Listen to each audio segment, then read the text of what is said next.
This video is brought to you by Grandeur Warranty, your #1 online source for factory-backed extended warranties in the country. This is the car that should make Honda very nervous. Dad, what are we looking at today? 2026 RAV4, and this is the model that I think a lot of people are going to buy. Yeah, so listen, a lot of the reviews are going to be around the high-end trims like the GR Sport, like the Limited, but this is where the bulk of the market is. This is the RAV4 XLE, so it's one step above the LE grade. And today, Dad, what are we going to do with it? Well, we're going to take it for a ride, Tommy, and we're also going to kind of show you around. So show you what Toyota has done with this new RAV4, and we're going to talk about, did they do the right thing? So let's start with design. Yeah, so if you look at the overall proportions of this car, it's pretty similar to the old one. It's got the same 105.9-inch wheelbase, and it's about the same length as the outgoing version. This is the 6th generation of RAV4, but what they did is they really squared up the headlights. They made it more aggressive in the front end. I like the Santa Fe, right? They did the same thing. The Defender, they kind of did the same thing. Everything's becoming boxy and, dare I say it, off-roady. Well, depending on the trim, the front end will change a lot. So the Woodland trim, we've got a video of that over at alltfl.com. That's got a very aggressive profile on the front end. This XLE is a little bit more, we'll say, roadified. So it's got this very glossy grille in the same fantastic red finish that this XLE is painted in. It's got this bar across the front, this piano black kind of trim piece, and then it's got 8.1 inches of ground clearance with this black plastic front end, which actually I think is the one I would want, because if I live like in Colorado like we do, we hit snow, we've got little snowbanks everywhere, that's going to keep that front end looking good. You sure you want a front-wheel drive one, Tommy? Well, maybe all-wheel drive would be good. And you bring up a great point, Dad. This vehicle is available in 2 configurations, front-wheel drive and all-wheel drive, but what's the catch? There's no gas version. Yeah, you can have your new 2026 RAV4 in any way that you like it, as long as it's a hybrid or a plug-in hybrid. So the horsepower is going to change a little depending on whether or not you get front-wheel drive or all-wheel drive. Now, this one being front-wheel drive is rated at 226 horsepower. And that's up about 23 over the previous model year. The all-wheel drive one gets a 10 horsepower boost up to 236. And then if you get the crazy plug-in hybrid, well, that's like 324 horsepower. Now here's the thing, this is still more powerful than vehicles like the CR-V hybrid, that's got 204, but it's a little bit less powerful than the Hyundai Tucson hybrid. Now, maybe this is a good place that we interject some perspective, Tommy. Did you know that the RAV4, the current one, is not only the best-selling car in America, it's also the best-selling car in the world. It's sold in like 190 markets. Wow, that's crazy. Yeah, they sell hundreds and hundreds of thousands of these cars every year. So here's the thing, if it's that much volume, Toyota's not going to do too much to dramatically change it, right? No. They want to tweak it, but they don't want to scare away the customers. Now, as we come along to the side here, this XLE is running on 18-inch wheels, which is up 1 from the base LE, that's got 17s. It is an alloy finish, and this one kind of got this nice gray look to it, which adds a bit of flair to the side of this I like XLE. the tires, Goodyear Assurance. Yeah, you got assurance, and it's finesse. This is the Bruno Mars of tires right there. It's finessed and assured. This one's got the gloss black mirror caps, and then it's got the thin down roof rails. But we're missing a sunroof because this is the less expensive one. Yep, for sure. And then the lowers on this door is kind of this hard black plastic. Once again, though, adds with some durability in tight parking lots or in snowy environments. And then coming around to the back, this is the one part of the car I don't love the design of. I'm not sure that these striped tail lights really match anything else, especially on the front end. These are nice and curved out, where the rest is very boxy. You know, Toyota will tell you that this spoiler now is it adds downforce or takes away upforce, whatever the opposite of downforce is. So the trunk in this vehicle, 37.5 cubic feet of space, and that can extend up to 70 if you fold down the second row here. I'll do it on either side. Now this is a little bit less than the competition from Honda and Nissan. Both of those have upwards of 74 cubic feet with the seats folded down, but this should still be plenty of storage space for most small families. You're talking about the Rogue, of course, and the CR-V. Yeah, that's exactly right. Yeah, and then what's underneath the little carpet there? Let's find out. Is there a spare tire? Oh, look at that. There is a spare. And this is cool because, for example, on the Honda CR-V hybrid, you don't get a spare, but on the Toyota you do, even though this is once again a standard hybrid. So that's very nice. Well, why don't you sit in the back, see how much room there is. Okay, let's do it. I gotta tell you, I love this paint, this cherry apple red paint. I'm a sucker with this white interior. It's super nice. Really good legroom here. I've got tons of space for my knees, which is great. Really good headroom as well. Excellent back seat. You also get air vents for your furry friends or kids back here, and 245-watt USB-C outlets. The crazy thing about this, there's 5 USB total in this car. Let's do the center armrest check. Yep, 2. As Jen would say, we've got some squish factor here. Yes. So yeah, it's a nice place. And Dad, what's great about this XLE trim is this interior material. This is Softex, which is kind of like a simulated leather. But I love that you don't have to step up to a limited to get a contrasting interior color, right? It's not just a plain black. This is finished in this really nice tan. You want to show them the little center console party trick? Yeah, so this has got a bifold, right? You got a little bit of padding, just a little bit of squish. But if you push them both in, now you've got a Frisbee. Or something that's going to get lost in the garage. you've got another, I got to clip it in here, there we go. Or you got another bin here for a little bit of additional storage. So kind of a fun little Easter egg on that. All right, now let's look at the business end of this, which is, of course, the driver's seat with the steering wheel. I do like the fact that it's not all screen, Tommy.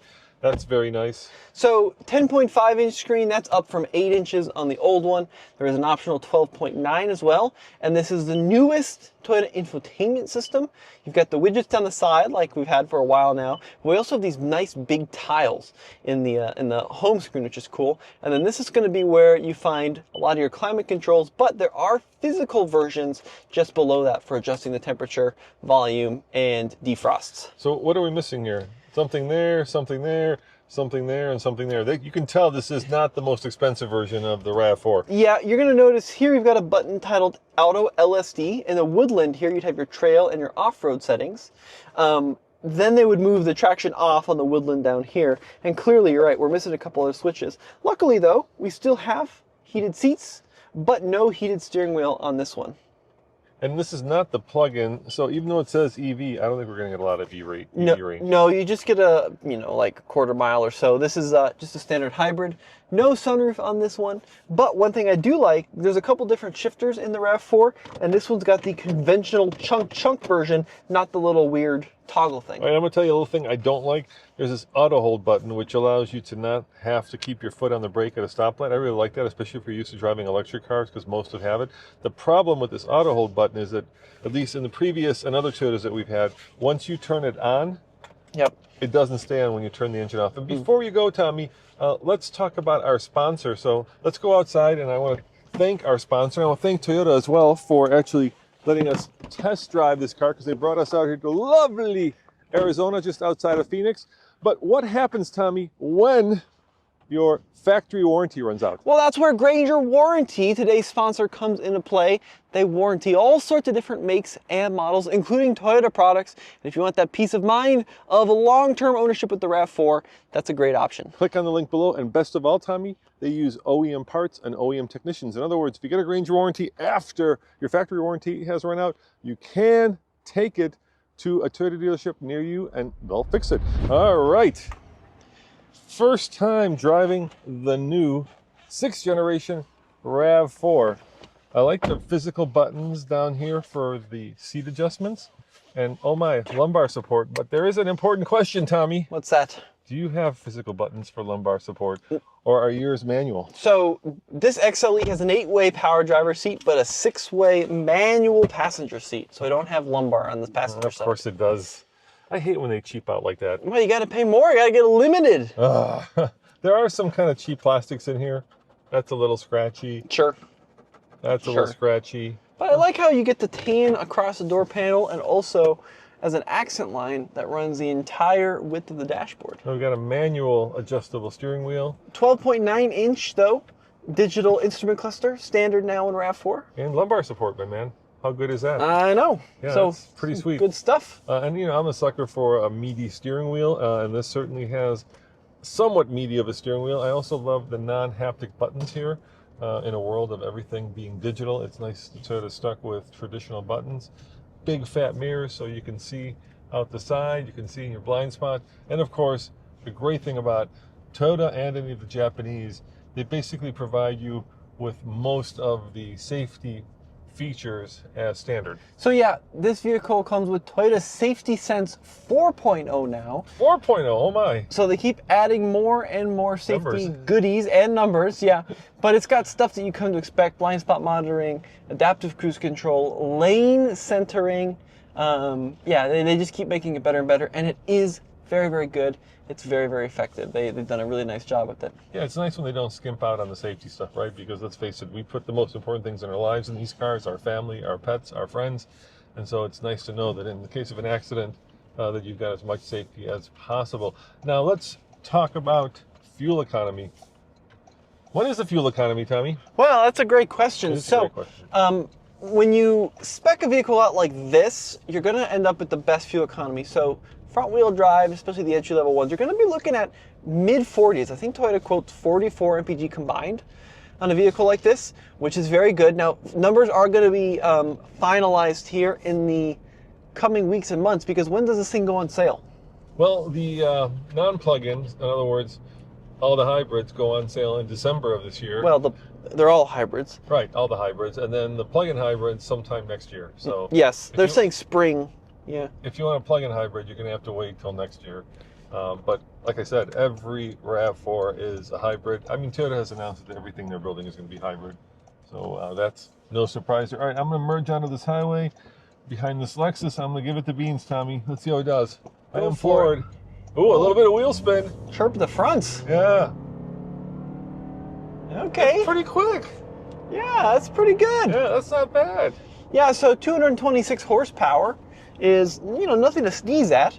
And if you want that extra bit of boost, you can get the all-wheel drive one, or if you want a lot of power, you get the plug-in hybrid one with over 300. But this is plenty of passing power. Now, this does have an eCVT, and what that means is that it is a continuously variable transmission, but there's no belt and cone to wear out. Instead, it uses a series of electric motors and a planetary gear set. That's very confusing. Kind of like a Model T, but instead of using your foot, it's got an electric motor. So can I do a little Roman rant? Sure, what you got? If it quacks like a duck, and if it floats like a duck, I don't care how many planetary gear sets or electronic motors are in the thing, it's a duck. So if you do this and it does that, it's a CVT. Yeah, but you're missing the biggest thing. What's that? With CVTs, especially the older ones, the belts wear out. And this vehicle does not have a belt to wear out. And that's a huge difference. Nissan knows all about that. Yeah, they sure do.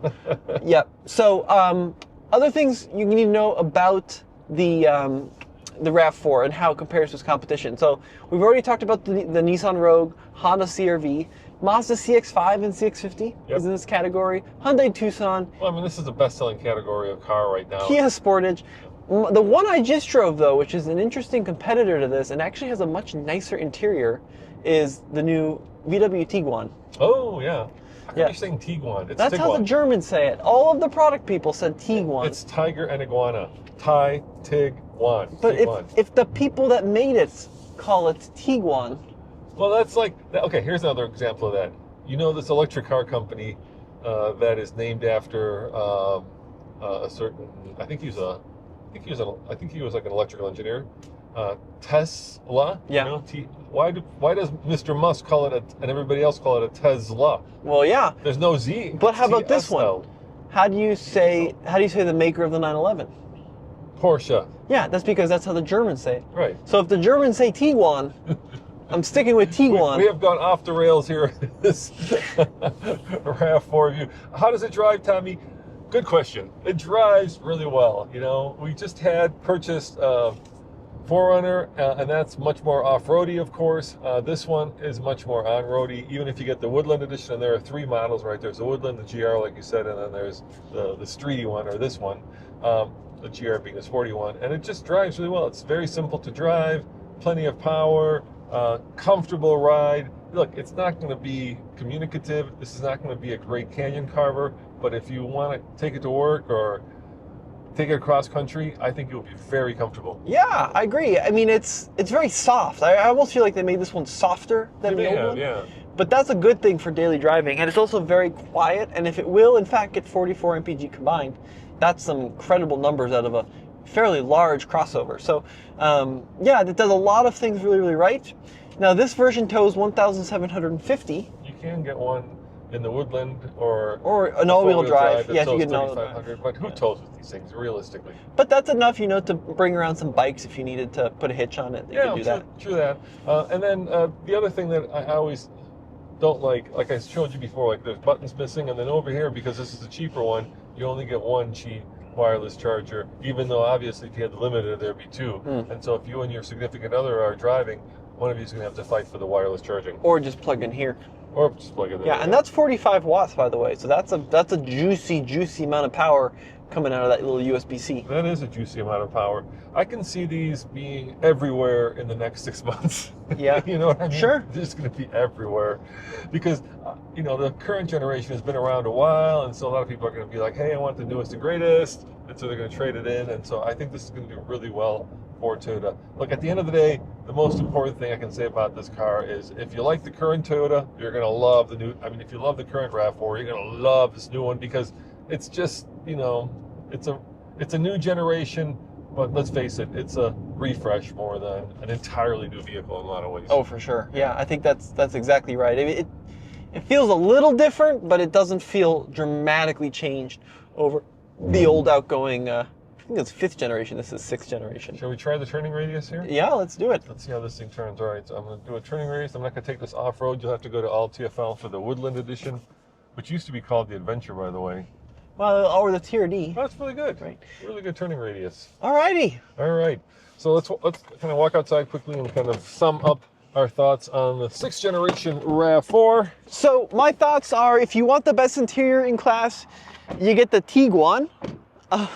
If you want the one that's most fun to drive, you get the Mazda CX-5. If you want the most off-road one, you get the Ford Bronco Sport. But if you want one that just does everything pretty darn well, you get the new RAV4. And if you want the RAV4, definitely get it in this metallic cherry apple red. This almost looks like Soul. What's the Mazda color? Soul Crystal Red Metallic. It's almost got a hint of that. It's very similar, just a little bit more poppy, a little less red, and a little bit more deep. I love this color, Tommy. And well, I'm a sucker for colors. Folks, let us know what you think in the comments below. Big thank you to everybody who watched this video, and we'll see you in the next one. Ciao.